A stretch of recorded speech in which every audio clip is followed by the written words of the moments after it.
Hello everyone, आज date है 6 जनवरी और द हिंदू न्यूज एनालिसिस में आपका स्वागत है। इस वीडियो में हम द हिंदू न्यूज़पेपर की इंपॉर्टेंट न्यूज़ को प्रीलिम्स के पर्सपेक्टिव से डिस्कस करेंगे और कुछ फैक्ट्स जो मेंस के लिए भी हमारे इंपॉर्टेंट होंगे उनको हम देखेंगे और एडिटोरियल डिस्कशन हम अलग वीडियो में करेंगे। तो चलो स्टार्ट करते हैं। जो हमारी फर्स्ट न्यूज है, Supreme Court clear centre's plan to build a 3 times bigger parliament. Supreme Court ने क्लियर कर दिया है कि आप जो पार्लियामेंट बनाने वाले थे, वर्तमान का जो पार्लियामेंट है उससे 3 गुना बड़ा जो पार्लियामेंट बनाने वाले हो उसको अब बना सकते हो। सेंटर का जो प्लान है उसको अप्रूवल दे दिया है। देखो, सबसे पहले हम एक क्रोनोलॉजी देख लेते हैं कि कैसे ये जो पार्लियामेंट को बनाने का एक प्रोजेक्ट स्टार्ट हुआ था। सितंबर 2019 में गवर्नमेंट ने अनाउंस किया था कि जो वर्तमान का जो पार्लियामेंट है उससे बड़ा पार्लियामेंट, वर्तमान में 900 सीटों की बैठने की कैपेसिटी है, सिटिंग कैपेसिटी है, और अब बनाया जाएगा उसमें 1200 एमपी के बैठने की कैपेसिटी होगी। इसके अलावा बहुत सारी गवर्नमेंट बिल्डिंग्स बनाई जाएंगी। इसकी अनाउंसमेंट हुई थी सितंबर 2019 में। फरवरी 11 2020 को होता है, दिल्ली हाईकोर्ट पूछता है डीडीसी से, डीडीए से, दिल्ली डेवलपमेंट अथॉरिटी से, कि आप अप्रोच करो कोर्ट तक कि ये जो चेंज किया जा रहा है उसको नोटिफाई करवाओ। उसके बाद में फरवरी 28 फरवरी को डिवीजन जो बेंच है वो डीडीए और इनकी जो अपील है उनके ऊपर ऑर्डर देती है और जुलाई 17 को सुप्रीम कोर्ट स्टार्ट करता है इसके ऊपर हियरिंग करना, जो प्ली लगाई जाती है लोगों के द्वारा। बहुत सारे इश्यूज हैं, जैसे एनवायरनमेंट क्लियरेंस को लेकर, लैंड यूज को लेकर के, और इस प्रोजेक्ट से लेकर के जो रिलेटेड जो इश्यूज हैं उनके ऊपर हियरिंग स्टार्ट कर देता है सुप्रीम कोर्ट। 5 नवंबर को सुप्रीम कोर्ट अपना जो फैसला है उसको सुरक्षित करता है और रिजर्व करता है और 7 दिसंबर को अलाउ कर देता है कि आप फाउंडेशन तो रख सकते हो। उसके बाद में 10 दिसंबर को हमारी जो पीएम नरेंद्र मोदी जी, उन्होंने फाउंडेशन रख दी इस प्रोजेक्ट की, और फिर कल 5 जनवरी 2021 को सुप्रीम कोर्ट ने क्लियर कर दिया कि आप इस प्रोजेक्ट को बना सकते हो। सुप्रीम कोर्ट ने एक मेजॉरिटी जजमेंट दिया है और उसमें ये बोला है कि देखो, ये जो रीडेवलपमेंट प्रोजेक्ट है, मल्टी करोड़ का जो रीडेवलपमेंट प्रोजेक्ट है, इसको आप बना सकते हो, जिसमें वर्तमान का जो पार्लियामेंट है उससे 3 गुना बड़ा पार्लियामेंट बनाया जाएगा। इसमें वर्तमान की जो जगह है उसके अलावा 86.1 एकड़ ऑफ, मतलब और ज्यादा इतनी जमीन का और यूज किया जाएगा। और ये जो जगह आप बना रहे हो ना पार्लियामेंट, वो हमारी यहाँ पर पावर, जो हमारे यहाँ पर रूल लॉ बनते हैं उसके लिए एक मंदिर की तरह है ये पार्लियामेंट। इसके अलावा आर्टिकल में आगे बोला गया है, जो हमारा सुप्रीम कोर्ट है उन्होंने ये बात बोली है कि देखो, अगर गवर्नमेंट इलेक्ट गवर्नमेंट है और अगर वो चाहती है कि ये काम किया जाए तो उसमें कोर्ट इंटरफेयर नहीं कर सकता, कोर्ट उस बात का सुझाव नहीं दे सकता कि आप इस प्रोजेक्ट में रुपए मत लगाओ, इसकी जगह इस प्रोजेक्ट में रुपए लगाओ।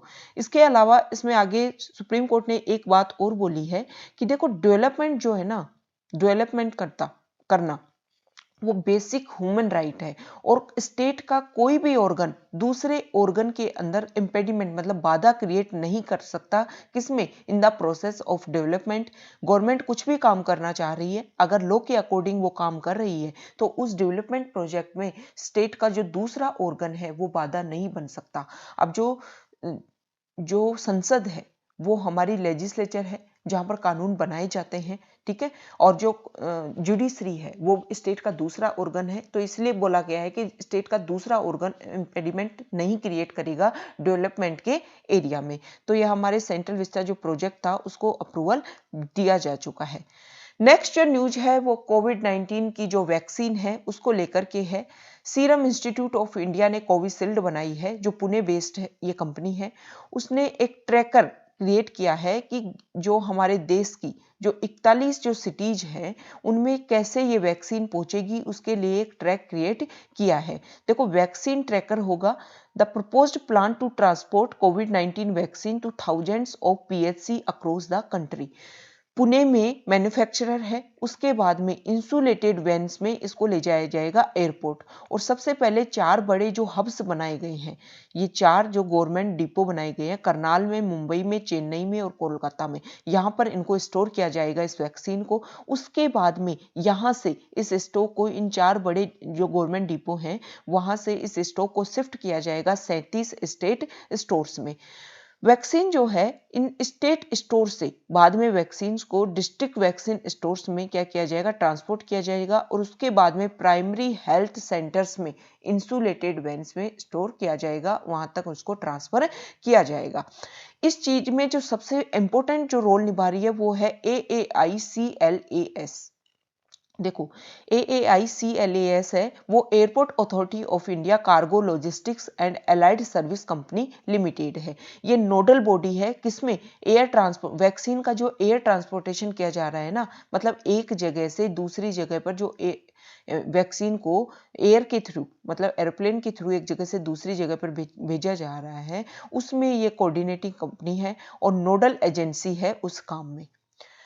इसके अलावा इस आर्टिकल में बोला गया है कि देखो सबसे पहले पुणे से जो वैक्सीन है उसको लिया जाएगा, उसके बाद में उसको एयरपेट के थ्रू गवर्नमेंट के जो 4 डिपो बनाए गए हैं वहां पर उनको रखा जाएगा और उसके बाद में उन 4 डिपो से स्टेट के जो अन्य गवर्नमेंट डिपो, डिस्ट्रीब्यूटेड डिपो बनाए गए हैं वहां पर भेजा जाएगा और उसके बाद में उसको भेजा जाएगा कहां पर, जो PHC हैं, प्राइमरी हेल्थ सेंटर्स हैं, वहां पर भेजा जाएगा। अब जो सब सेंटर जो बनाए गए ना, सारे सेंटर, वहां पर टेम्परेचर ट्रैकर बना दिया गया है, उसकी व्यवस्था की गई है ताकि जो वैक्सीन है उसका रियल टाइम मॉनिटर किया जाए, उसका रियल टेम्परेचर का जो डाटा है वो अपलोड हो सके रेगुलर, कहां पर, सेंटर सर्वर पर, ताकि उसका रियल टाइम को क्या किया जाए, मॉनिटर किया जा सके।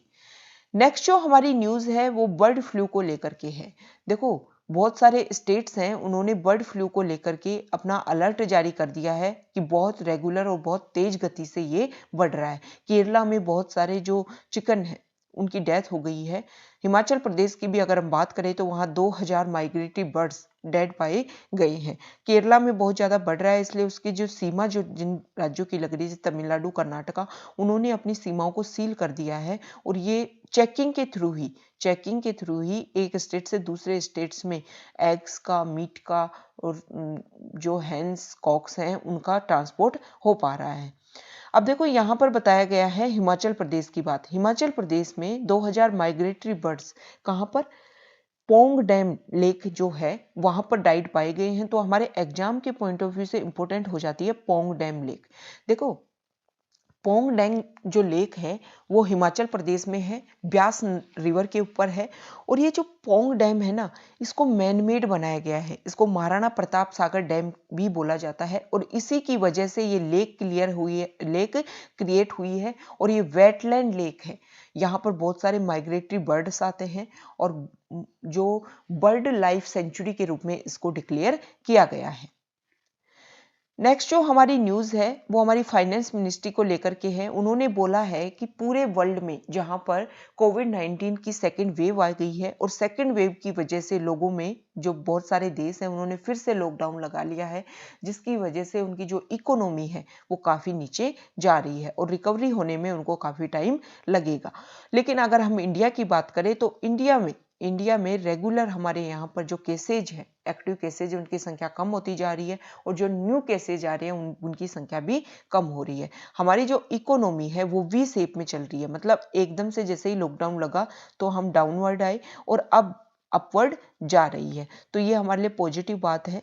इसके अलावा इसमें बताया गया है कि देखो हमारी इकोनॉमी ने फेस्टिवल टाइम रहा, इसके अलावा सर्दियों मतलब विंटर सेशन, इन सब के बावजूद जो कोविड-19 है उसका इफेक्टिव मैनेजमेंट किया गया हमारे गवर्नमेंट के द्वारा और लोगों में जो कोविड-19 की वजह से जो लॉकडाउन लगा था, अब दोबारा लोग इफेक्ट ना हो, इसलिए लोगों में एक अवेयरनेस क्रिएट की गई ताकि अगर लोग कम इफेक्ट होंगे तो लॉकडाउन जैसी जो प्रक्रिया है वो दोबारा इंप्लीमेंट नहीं की जा सकेगी और इससे क्या होगा, हमारी जो इकोनॉमी है उसको हम दोबारा गेन कर सकेंगे।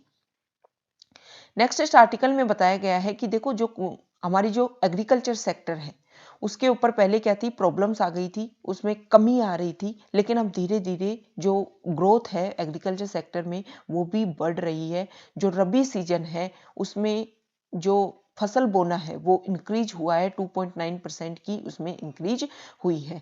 इसके अलावा इसमें बोला गया है कि गाँव की जो इकोनॉमी है उसको मनरेगा के थ्रू, इसके अलावा प्रधानमंत्री गरीब कल्याण योजना, इसके थ्रू जो रूरल डिस्ट्रेस है उसको क्या कर दिया गया है, खत्म कर दिया गया है। और अब तो हमारे इंडिया में जो वैक्सीनेशन प्रोग्राम है, 2 वैक्सीन को अप्रूवल दे दिया गया है इमरजेंसी यूज ऑथराइजेशन के लिए, एक कोविशील्ड और एक दिया गया है कोवैक्सीन को। और कोविन जो ऐप है उसके थ्रू लोग देखो, यहाँ पर आर्टिफिशियल इंटेलिजेंस का यूज करके कोविन ऐप बनाया गया है। उस कोविन ऐप पे लोग अपना रजिस्ट्रेशन करवा सकते हैं और ये कोविन ऐप की जो सुविधा दी गई है वो 12 जो लोकल लैंग्वेज है उनमें भी दी गई है, ताकि लोग इसका यूज कर सके, खुद का रजिस्ट्रेशन करवा सके। और अब वैक्सीन आने से लोगों में एक पॉजिटिविटी, ऑप्टिमिज्म की जो फीलिंग्स आ रही है, जिसकी वजह से हमारी जो इकोनॉमी है वो और अच्छे से ग्रो कर पाएगी। नेक्स्ट जो हमारा आर्टिकल है, एक सेकेंड, नेक्स्ट जो हमारा आर्टिकल है वो देखो, हमारे पीएम ने इनोग्रेट किया है कोची मैंगलुरु एलएनजी पाइपलाइन की। और हमारे पीएम ने, हमारी गवर्नमेंट ने ये बोला है कि हमारी जो इकोनॉमी है ना वो गैस बेस्ड इकोनॉमी होगी, और इसके लिए गवर्नमेंट एक ठोस प्लान बना चुकी है। देखो, पीएम ने ये बोला कि अब हमारी जो इकोनॉमी है वो नेचुरल गैस बेस्ड इकोनॉमी होगी और 10,000 ज्यादा सीएनजी स्टेशन खुलेंगे बहुत ही जल्दी, और लोगों को पीएनजी हाउस होल्ड कनेक्शन मिलेंगे आने वाले दिनों में। सीएनजी कंप्रेस्ड नेचुरल गैस और पीएनजी पाइप्ड नेचुरल गैस। जो पीएम है उन्होंने 450 kilometre Kochi Kootanad Mangaluru liquefied natural gas pipeline को वीडियो कॉन्फ्रेंसिंग के थ्रू उन्होंने ओपन किया, और उन्होंने बोला कि ये जो काम किया जा रहा है वो one nation one gas grid policy के थ्रू किया जा रहा है। इसमें क्या किया जाएगा, धीरे धीरे 2030 तक वर्तमान में हमारा जो एनर्जी सेक्टर है उसमें नेचुरल गैस का जो भाग है, पार्ट है, वो 6% है। 6% से 2030 तक 15% इसका जो शेयर है उसको इंक्रीज किया जाएगा। एनर्जी सफिशिएंट की बात की गई, हमारे यहाँ पर एथेनॉल का जो प्रोडक्शन है उसको इंक्रीज किया जा रहा है, ताकि वर्तमान में पेट्रोल में 5% एथेनॉल मिलाया जाता है और आगे आने वाले समय में 20% मिलाया जा सकेगा। और इसके अलावा जो हमारे पीएम है उन्होंने बात की कि गुजरात में विंड और सोलर जो अभी एनर्जी प्लांट बना है वो बहुत ही वर्ल्ड का जो लार्जेस्ट एनर्जी प्लांट है। तो इसके थ्रू क्या होगा कि लोगों को alternative cheap pollution free fuel मिलेगा और ऐसी एनर्जी मिलेगी जो सभी लोगों को अवेलेबल हो पाएगी। आगे इस आर्टिकल में बताया गया है कि देखो, 1978 से 2014 तक अभी तक 15,000 किलोमीटर एलएनजी पाइपलाइन बिछाई गई है और आगे आने वाले 4 सालों में 16,000 किलोमीटर इसको एक्सटेंड कर दिया जाएगा। 1992 से 2014 तक 900 सीएनजी स्टेशन से, और अब उसके बाद में 1500 न्यू स्टेशन क्या बनाए गए थे, और जल्द ही इनको 10,000 इनकी संख्या इंक्रीज कर दी जाएगी। 2014 तक 25 लाख पीएनजी कनेक्शन थे, 72 लाख पीएनजी कनेक्शन इसको जल्दी ही क्या कर दिया जाएगा, इंक्रीज कर दिया जाएगा। और कोची मैंगलुरु जो पाइपलाइन बनाई ना, सिर्फ अकेले इस पाइपलाइन से 21 लाख पीएनजी, मतलब जो हाउस होल्ड जो नेचुरल गैस है, पाइपलाइन जो नेचुरल गैस मिलेगी वो कनेक्शन इसी से बनेंगे। इसके अलावा जो हमारे नेचुरल गैस मिनिस्टर हैं, union minister for petroleum and natural gas Dharmendra Pradhan, उन्होंने ये बोला है कि देखो, स्टेट के बीच में जो एक दूसरे के सपोर्ट करके जो काम किया जा रहा है वो कोऑपरेटिव फेडरलिज्म को क्या हो रहा है, इससे इंक्रीमेंट हो रहा है, क्योंकि केरला और कर्नाटक की जो गवर्नमेंट है वो सपोर्ट करके इस प्रोजेक्ट को, सेंटर का प्रोजेक्ट है और उसमें सहायता कौन कर रहे हैं, कर्नाटका और केरला गवर्नमेंट। तो इससे हमारा जो कोऑपरेटिव फेडरलिज्म है वो क्या होगा, मजबूत होगा। नेक्स्ट जो हमारी न्यूज है वो देखो, 2 days Asian water bird census start हो गई है। तो देखो, इसमें जो इंपॉर्टेंट टर्म है वो है BNHS, Bombay natural history society. उसके जो एक्सपर्ट है ना, उन्होंने आंध्र प्रदेश में इसको कमेंट्स किया है 2 day Asian water bird census. इसके थ्रू वो क्या करेंगे, 2 दर्जन से भी ज्यादा जो साइट्स हैं उनको कवर करेंगे, और वहां पर जो एशियन वाटर बर्ड है ना, उनकी सेंसस को गिनने की, काउंट करने की कोशिश करेंगे। अब हमारे एग्जाम के पॉइंट ऑफ व्यू से इंपॉर्टेंट हो जाती है बॉम्बे नेचुरल हिस्ट्री सोसाइटी। देखो ये जो बॉम्बे नेचुरल हिस्ट्री सोसाइटी है, इसको 15 सितंबर 1883 में इसको एस्टेब्लिश किया गया था। और ये अगर इंडिया की अगर हम बात करें तो लार्जेस्ट एनजीओ है। कौन? BNHS, जो बायोडायवर्सिटी रिसर्च में और उसको कंजर्व करने में इंगेजिंग है, BNHS। नेक्स्ट जो हमारी न्यूज है वो देखो, जो हमारा यूनियन बजट है वो 1 फरवरी को प्रेजेंट किया जाएगा, उससे रिलेटेड है। इसमें ये भी डिस्कस किया गया है, देखो ये बोला गया है कि जो हमारा विंटर सेशन है उसको स्क्रैप कर दिया गया है, और जो अब मानसून सेशन में जो हुआ था सेम उसी तरीके से कोविड-19 की गाइडलाइंस को फॉलो करते हुए हमारा बजट सेशन आएगा। इसमें क्या किया जाएगा बजट सेशन में, जैसे मानसून सेशन में राज्यसभा और लोकसभा अल्टरनेटिव डेज पे मिल रहे थे, उसी तरीके से अल्टरनेटिव डेज पे इस समय मिलेंगे। और लास्ट में इसमें कुछ डाटा दिए गए हैं कि बजट सेशन, पिछले साल जो हमारा बजट सेशन था उसमें 31 सेटिंग का शेड्यूल किया गया था, लेकिन बाद में कोविड-19 की वजह से उसको 23 सिटिंग में ही बंद कर दिया गया था। और मानसून सेशन जो था उसकी 18 सिटिंग थी, लेकिन उसको 10 सिटिंग में ही क्या कर दिया गया था, बंद कर दिया गया था। नेक्स्ट जो हमारी न्यूज है वो देखो, गवर्नमेंट ने एक हैकाथॉन लॉन्च किया है, किसके लिए? टॉयज के लिए। अगस्त 2020 में हमारे जो पीएम हैं उन्होंने अपनी मन की बात में ये बात बोली थी कि जो इंडिया है वो टॉय हब के लिए डेवलप हो रहा है, क्योंकि हमारे यहाँ पर, हमारे इंडिया में 1 बिलियन से भी ज्यादा का टॉय मार्केट है, और उसमें 80% जो टॉयज हैं उनको क्या करते हैं, हम इंपोर्ट करते हैं। तो अगर हम खुद यहाँ पर हमारी जो थीम्स हैं, जो हमारा कल्चर है, उसको देख करके अगर हम टॉयज बनाए तो बहुत बड़ा हमारा यहाँ मार्केट क्रिएट हो सकता है। ये जो टॉय हैकाथॉन है उसमें 9 थीम्स को इंक्लूड किया गया है, उसमें से कुछ फिटनेस, स्पोर्ट और उसके अलावा जो हमारे ट्रेडिशनल टॉयज हैं उनको भी रीडिस्कवर करने के लिए तैयारी की जा रही है। और इन्हीं से रिलेटेड 9 थीम्स जो फाउंडेशन है कि इन 9 थीम्स पर आप टॉयज बना सकते हो। देखो इस आर्टिकल में ये बोला गया है कि देखो सेंटर ने जो टॉय हैकाथॉन है उसको लॉन्च किया है स्टूडेंट्स के लिए, टीचर्स के लिए, और जो स्टार्टअप्स हैं उनको डिजाइन करो, आप डेवलप करो, टॉयज को डेवलप करो या उनसे रिलेटेड कोई गेम्स को डेवलप करो, और उसमें हमारा इंडिया का जो कल्चर है ना वो शो होना चाहिए। जो हमारे लोकल जो हीरोज हैं उनको उसमें आपको शो करना है इस तरीके से, मतलब टॉयज के थ्रू जो हमारा कल्चर है, जो हमारा वैल्यू सिस्टम है उसको क्रिएट करना है। ये जो हैकाथॉन है वो बहुत सारी मिनिस्ट्रीज का इनिशिएटिव है, बहुत सारी मिनिस्ट्रीज ने साथ में मिलकर के इसको क्या किया है, इसमें काम किया है। जो भी व्यक्ति इसमें पार्टिसिपेट करना चाहता है वो 5 जनवरी से और 20 जनवरी के बीच में अपने प्रपोजल को इस साइट पर सबमिट कर सकता है। Ministry of education, ministry of women and child development, ministry of textile, ministry of commerce and industry, ministry of micro, small and medium enterprises, ministry of information and broadcasting and all India council for technical education, ये सारी ministry ने मिलकर के ये hackathon जो किया है उसका इनिशिएटिव स्टार्ट किया है। नेक्स्ट जो हमारी न्यूज है वो देखो, हमारे यहाँ पर 26 जनवरी की परेड होने वाली थी और उसमें यूके के प्राइम मिनिस्टर जो हैं बोरिस जॉनसन वो आने वाले थे, लेकिन अब वहां पर कोविड-19 को लेकर के जो सेकंड वेव आई है उसकी वजह से वहां पर लॉकडाउन लग गया है, और ये बोला जा रहा है वहां के मिनिस्टर्स के द्वारा कि मार्च तक हम लॉकडाउन वहां पर चलेगा, उसके बाद में हम सोचेंगे कि धीरे धीरे कैसे इसको क्या करना है, खोलना है। देखो वहां पर कंट्री में जो न्यू वायरस स्ट्रेन आया है उसकी वजह से स्ट्रिक्ट लॉकडाउन लग गया है। उसी की वजह से जो वहाँ के पीएम हैं बोरिस जॉनसन, उन्होंने भी ये बोला है कि वो हमारे इंडिया की जो रिपब्लिक डे सेलिब्रेशन है उसमें पार्टिसिपेट नहीं कर पाएंगे। उन्होंने ये भी बोला है कि देखो ये दोनों देशों के लिए ये ही अच्छा होगा कि एक हमारे जो यूके में हमने जो लॉकडाउन लगाया ना उसको स्ट्रिक्टली फॉलो किया जाए।